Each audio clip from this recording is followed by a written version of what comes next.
Bizim köyün meteliksiz memişi, yoksulluktan yiyemezdi yemişi.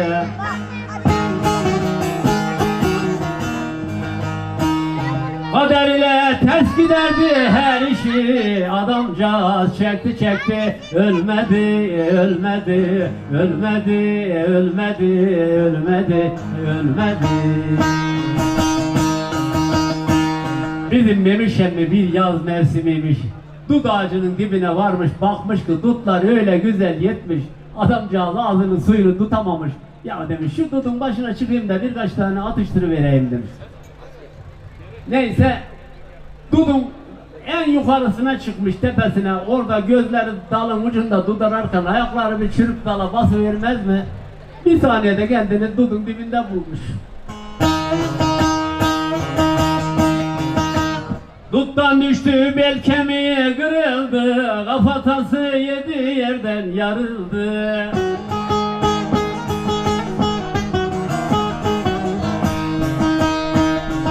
Sınıfçılar geldi, bir sarıldı, Memiş gene yattı yattı, ölmedi, ölmedi, ölmedi, ölmedi, ölmedi, ölmedi. Bizim Memiş emmi gene ölmedi Allah'a şükür. Kalktı, yavaş yavaş gezmeye başladı koltuk değneğiyle falan. Tabii ölmeyen adamın cebi para ister, çoluk çocuk ekmek ister. Kozana inmiş, işçiler kahvesine varmış. Demiş ki bir kolay iş olursa ben de gideyim. Velhasıl bir karpuz tüccarı gelmiş. Demiş ki arkadaşlar, bana birkaç kişi işçi lazım. Bir kamyon karpuz toplayacağız demiş. Tamam demişler. 2-3 kişi binmiş arabaya. Bizim Memiş emmi demiş ki ya beni de götürün Allah rızası için demiş ya. Gel Memiş emmi, sen de gel demişler. Memiş emmiyi de alırlar, karpuz tarlasına giderler. Şimdi karpuzu toplarlar, bir kamyon karpuzu. Öbür uyanıklar şoförün yanına binerler, bizim Memiş emmiye derler ki sen de yukarı karpuzların yanına çıkıver, karısının üstüne derler. Tabi bizim şoför asfalta çıkar tarladan, vites 1, 2, 3 demeye durunca bizim Memiş emminin aklına ya ben de demiş karpuzların üstünden şu ileri bagaja doğru, ön tarafa doğru ilerleyeyim. Karpuzlar yuvarlak ya, ayağının altından birisi yuvarlanı vermez mi?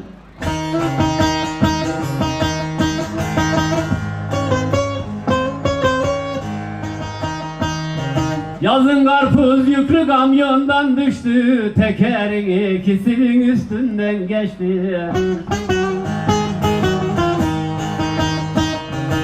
Bir gün ilaç diye dedeten içti, yanlışlıkla içiyor adamcağız. Bir gün ilaç diye dedeten içti, Memiş gene kustu kustu, ölmedi, ölmedi, ölmedi, ölmedi, ölmedi, ölmedi.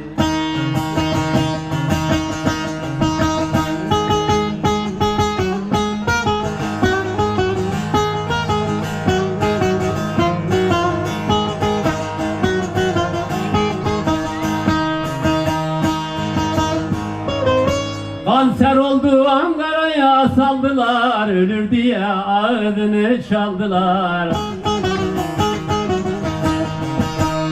Böbreğiyle ciğerini aldılar, Memiş gene yattı yattı, ölmedi, ölmedi, ölmedi, ölmedi, ölmedi, ölmedi.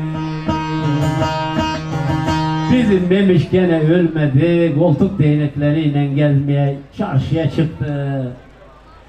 Hani sosyete dediğimiz zümrelerin bazısı şöyle yünlü münlü, gözünün deliği bile görünmeyen köpek beslerler ya, apartmanın 10. katında karyolada beslerler, şampuanla yıkarlar, yurt dışından mama ithal ederler. Ondan sonra o adamcağız da bir gün köpeğiyle oraya inmişmiş, işte olacak ya. Orada sözüm o hayvancağız güzel etlerle besleniyor, değnek görmüyor, seviliyor, okşanıyor. Bizim Memiş yanından geçerken koltuk değneğinin ucu adamın finosunun kuyruğuna değvermez mi? Harp diye bizim Memiş emminin bacağından ısırır. Vallahi derler bunda mutlaka bunun dişinde kuduz var. Bizim Memiş emmiye 40 gün kuduz aşısı yaparlar.